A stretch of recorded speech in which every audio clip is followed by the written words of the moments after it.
የኛ ሀገር ፖለቲካችን እንዳጠቃላይ እንደ አራጣ አበዳሪ የሚመስል ባህሪ ይዟል። ልክ አራጣ አበዳሪዎችን ይመስላል። አራጣ አበዳሪዎች ገንዘብ ሲሰጡ ለሚበደሩ ሰዎች ያንን የሰጡትን ገንዘብ ዘርፎ የሚያመጣ ወይም ቀምቶ የሚያመጣ ሰው መድበው ያበድራሉ።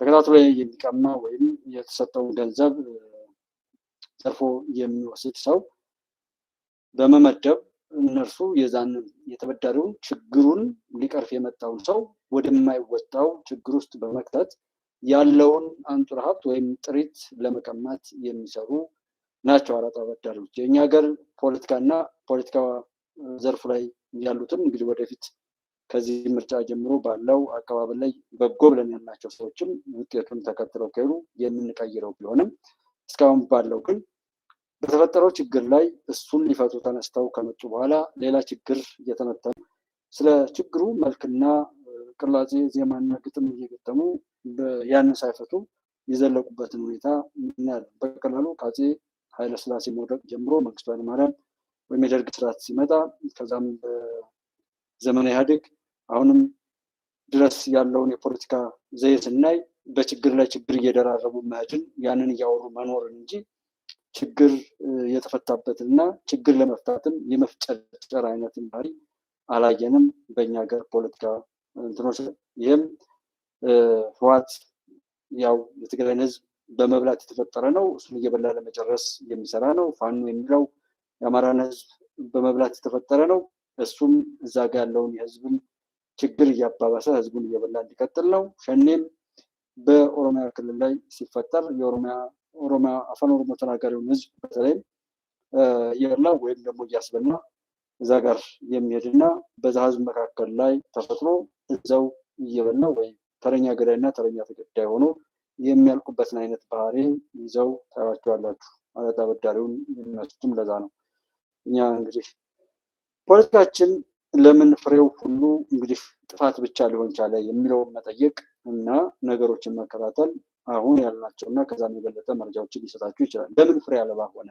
ለምንድነው አንድ ጊዜ እንኳን እንደ ተቆራካሪ ለተቃዋሚ የሚለው ከህዝብ ጋር ያላቸውን ቀረቤታ ወይም ችግርን መፍጠርና ተፈጠረ የሚለውን ነገር እያጎሉ የሚናገሩ ማይክራፎን የመሆን አይነት እንጂ ችግሩን ለመቅረፍ ከህዝብ ጋር ቀረብ ብለው እንደ ባለቤት የሚሰሩ አለመሆናቸውን ከዛ ይልቅ ኢትዮጵያን አፍርሰው ለኢትዮጵያ ጠላቶች ተላላኪ ሆነው የሚሰሩና እዛ ላይ ትኩረት አድርገው የሚሰሩ መሆናቸውን ማስታወስ ነው።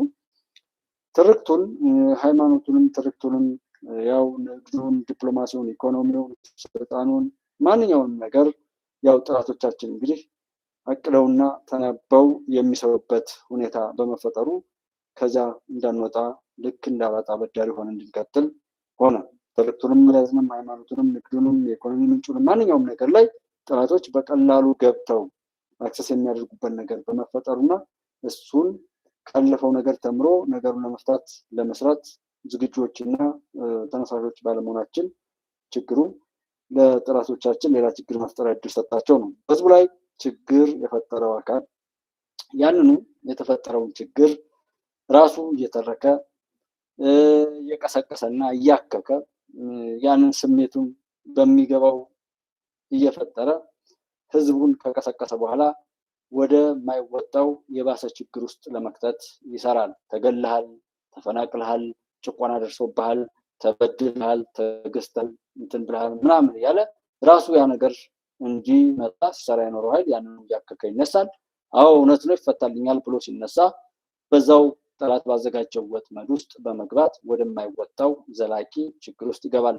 ይሄን አልገባው ላለ ሰው ከኤርትራ ጀምሮና ሻዕቢያ ባርነት ወይስ ነፃነት ብሎ ያመረጠበትና ከዛ በኋላ ኤርትራውያንን ምን ላይ እንደከተተ አሁንም ህወሓት ተከባል ምን ብለሃል ብሎ እንበር ተጋዳላ እያለ ሐውልት በየቦታው ቆሞ ያንን ሐውልት ሌላ ሐውልት እያለ ጄኖሳይድ ብሎ 1 ሚሊዮን በላይ ህዝብ አለቀብኝ ውስጡ የነበረውን አሁንም አላለቀም ብሎ ክዶ ሌላ እልቂት እየቆሰቆሰ ያለበትን ሁኔታ መታዘብ፣ በፋኖ አዲስ አበባ መግባት ተከለከልክ፣ በወለጋና በሌሎች የኢትዮጵያ ክፍሎች በሰላም መኖር አልቻልክም ብሎ ከስክሶ ዛሬ በአማራ ክልል አማራ በሰላም መንቀሳቀስ የማይችልበት ሁኔታን መፈጠሩን ማስታወስ በቂ ነው። ህዝብ ተሰባስበው በመነጋገር ለችግሮች መፍትሄ ለመስጠት ገና ሲያስብ ጠላት ጠልፎ ያንን መድረክ ለራሱ ክፉ ነገር ይጠቀምበታል። በብሶቱ ላይ ተመስርቶ መፍትሄ መስጠት በማይችልበት ሁኔታ ላይ ህዝብን ቀስቅሶ እንዲቆምና ለባሰ መከራውም እንዲዳረግ ጠላት በቀላሉ ህዝብ ለችግሩ መፍትሄ ብሎ ያዘጋጀውን መድረክና አጠቃላይ እንቅስቃሴ ወይም ማህበራዊ መሰባሰብን ሁሉ መልሶ ለሌላ ለራሱ ችግር መፍጠር አድርጎ የሚጠቀምበት ሁኔታ አለ። በጣም ኢምንት ነው የምናገረው። በጣም አንዱ ብቻውን ሰፊ የሆነ ነገር ነው የሚለው ግን እስኪ ከዚህም አልፎ ዝም ብሎ ችግሩን ብቻ እያወራን መሄዳችን እንዴት ሊሆን ቻለ የሚለው ላይ ጠላት በራሱ ችግር ፈጥሮ ያ ችግርን እያወራ ወደ ሌላ ችግር የሚወስድበት ነገርም እንዳለ ፍንጭ መስጠት ይችላል ብዬ በማሰብ ነው። መከፋፈልና ልዩነትን መፍጠር፣ ከዛም ያንን መተረክ፣ ከዚያ በኋላም በህዝቡ መካከል ቋሚ ጠላትነትን መፍጠርና ደም ማቃባት፣ መረሳት የማይችሉ ቁርሾችን፣ ጠባሮችን፣ ጥፋቶችን በህዝብ መካከል መፍጠር ነው። ለምሳሌ አማራና ቅማንት፣ አማራና ጉሙዝ በአማራ ክልል አካባቢ ያለውን ብቻ ነው። ከሚሴ ኦሮሞና አማራ፣ በሽናሻና ጉሙዝ ብሎ በመተከል ዙሪያ ላይ በሶስት ጉልቻዎች ጥዶ አማራ ክልልን ሲቀጣጠል የነበረበትን ሁኔታ ስታዩት ጠላትነትን ለመፍጠር ልዩ ማሊያ ይሰጧል። አንተ አገው ነህ፣ አንተ ቅማንት ነህ፣ አንተ ኦሮሞ ነህ ብሎ ይቀሰቅሳል። አንተ አማራ ነህ ብሎ ይቀሰቅሳል። ያባላል፣ ያጣላል። ለይቶ ሁሉም እንዳይጠፉ ሆነው ጠላትነታቸውን ያውጃሉ። ከዛ በኋላ አንዱን በአንዱ ላይ መቼም ቢሆን የማይሽር ጠባሳ እንዲፈጥሩ ራሱ አቅዶ ይሰራል። ከዛ በኋላ ያንን ጠባሳ እያከከ ይመጣል። እሱን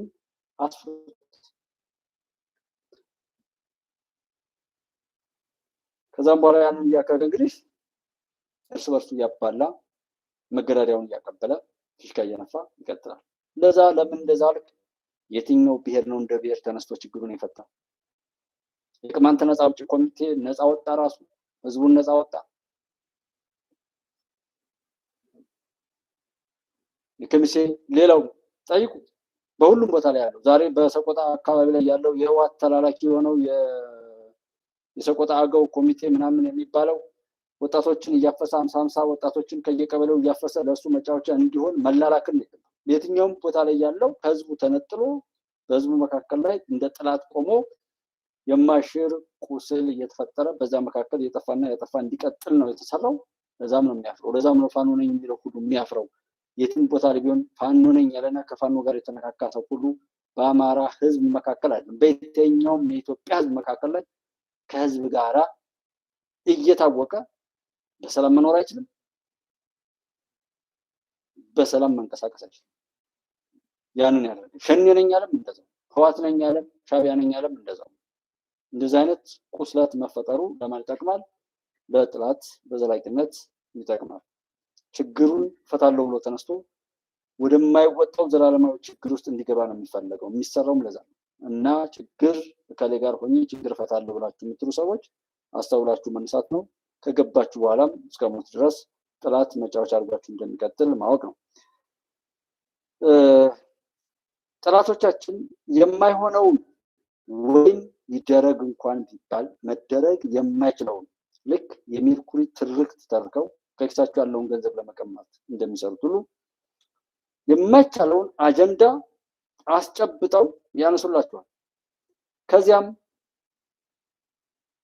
በተፈጠረው ከዚያ በኋላ ካነሱና ችግሩን እንዲፈጠር ካደረጉ በኋላ በፈጠራችሁ ችግር እያስፈራሩ መቼም ቢሆን ከነሱ መጫወቻነት ነፃ መሆን እንዳትችሉ አድርገው መጫወቻቸው አድርገው ያኖሯችኋል።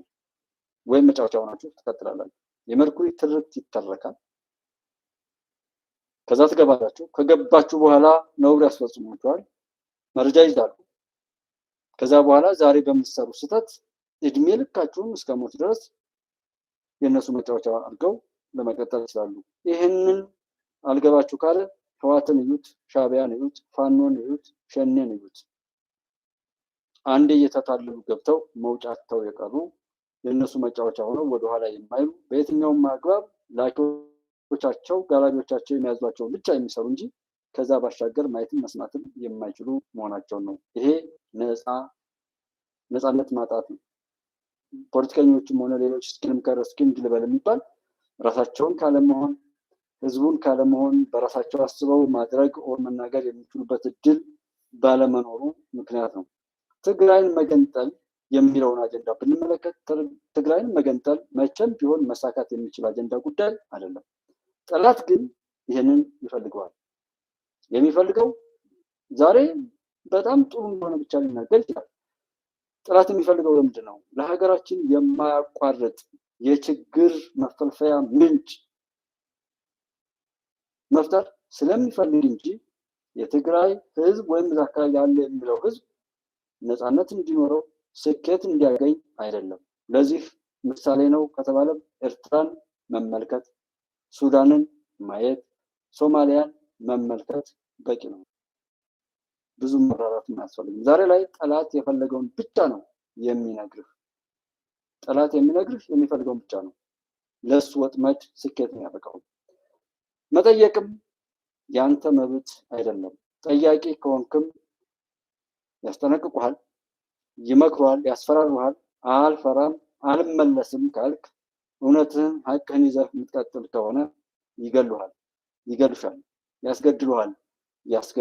ያስገድሏችኋል። ከዛም ደጋፊዎቻችሁን ልቅሷችሁን በማድመቅ በደመቀ እናንተን ገለው በማስወገድ ልቅሷችሁን ደግሞ በደማቁ በመደገስ ደጋፊዎቻችሁን ያደነዛሉ። በሀሳብ የሚቃወማቸውን በመግደል ያስወግዳሉ። ሐውልት ሊሰሩ ይችላሉ። ልቅሶውን በማድመቅና በመደገስ ደጋፊዎችን ያደነዛሉ። ስለዚህ የነሱ መጫወቻውን የሚቀጥል ብቻ ይሞካሻል፣ ብራንድ ይሆናል፣ ይተዋወቃል፣ ይቀደዱለታል። በየሚዲያው በየሶሻል ሚዲያው በየጽሁፉ በየምናምኑ እንደ ፍሽካ የሚነፉ የውሸት ተሸካሚዎች በሙሉ ይለፈልፋሉ፣ ላንቃቸው እስኪቀደድ ድረስ ማለት ያስተዋውቁታል። ምክንያቱም ያ ቁስ ነው፣ ድንጋይ ነው። ያሸከሙት የሚሸከም በሁሉም ነገር ላይ ቢሆን ብኩንነትን የተላበሰ ስለሚሆን ከዛም ባሻገር እጠይቃለሁ ካል እንዳልኳችሁ ነው። ይመታል፣ ይወገዳል፣ ይገደላል፣ ልቅሶ ይደገሳል። አረጋል እሱን ነው የሚመስል። አይ ካላችሁ ከልኮ የተረፈው በሉ ነው። ባንተ በአማራ ክልል የቅርቡ አሁን ያለው እንደዛ ስለሆነ ሰላምን የመረጡ ሰዎች እንደ ባንዳ ይሰደባሉ። በሀሳብ መሞገት ኦኬ፣ እንዲህ ማድረግ ሲገባቸው እንዲህ አደረጉ፣ እንዲህ ስለደረጉ እንደዛ አልናቸው ማለት በጭፍኑ ብቻ መስደብ ነው።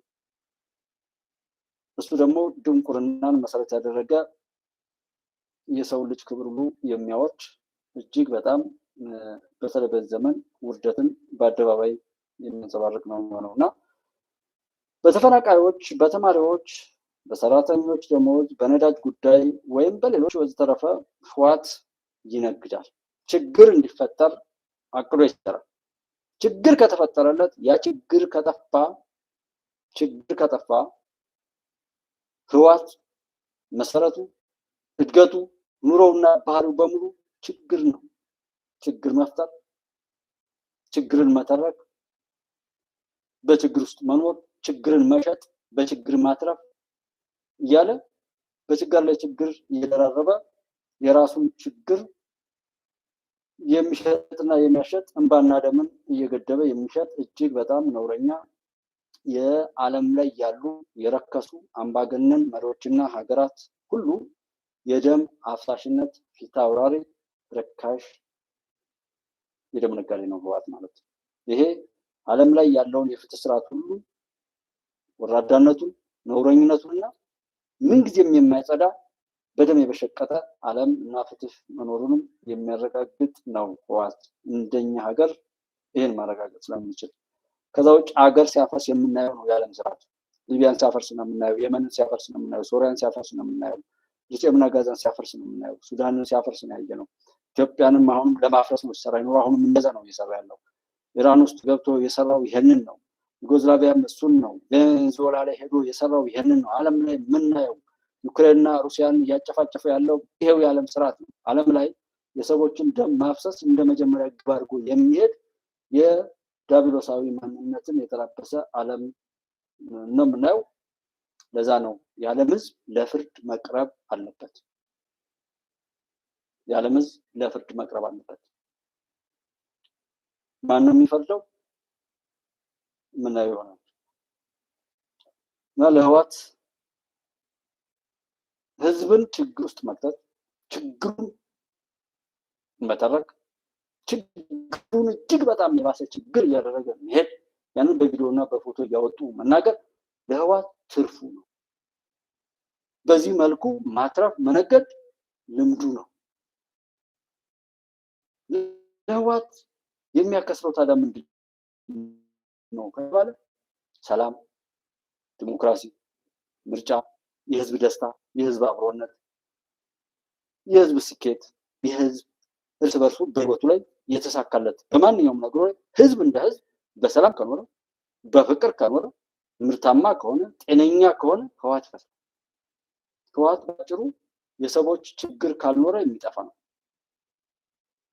ዲሞክራሲ ካለ የሚጠፋ ነው። ሰላም ካለ የሚጠፋ ነው። ለዚህ ፊት አውራሪዎች እነማን ናቸው ካላችሁ፣ እስኪ የጋዜጠኞች መብት፣ የዲሞክራሲ መብት፣ የንጹሃን መብት የሚሉ በዓለም አቀፍ ተቋማት ላይ ያሉት እስኪ ሲሰሩ እናያቸው።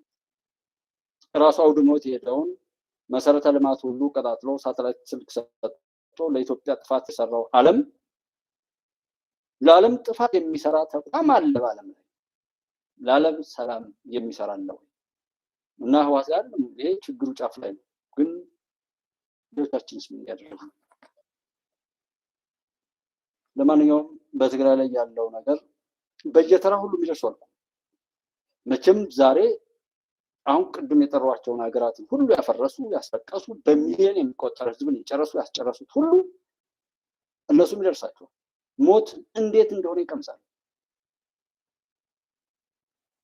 እንደ ክልል እንኳን አይ የኛ ክልል ሰላም ነው ያሉ እነ ደብረጽዮን ሲያፌዙ ብዙ ሰዎች አብረው ሲያፌዙ ነበር።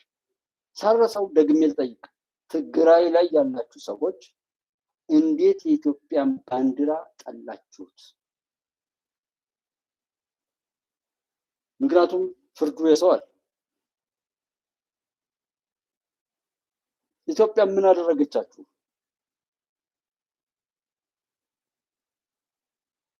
የኢትዮጵያን ባንዲራ ሰልፍ ወጣችሁ የተባላችሁ ሰዎች በተደጋጋሚ ያየሁት ማለት ነው። ዛሬም የማየው ምክንያቱም ይሄ ሙሉ እንዳልሆነና በሙሉ መወሰን ያለብኝ እንዳልወሰን ያለብኝ የምፈልገው እኔ ፍትህ፣ ማንም ጠማማ ቢሆን መጥፋት አለበት ብዬ ነው።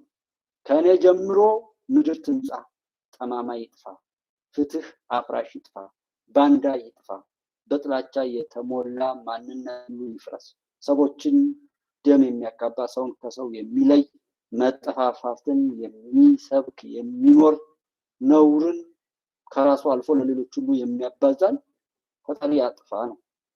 ምድር መንጻት አለባት። የኖህ ዘመን ፍርድ በምድር መሆን አለበት። ሰው ሁሉ የተመካበትን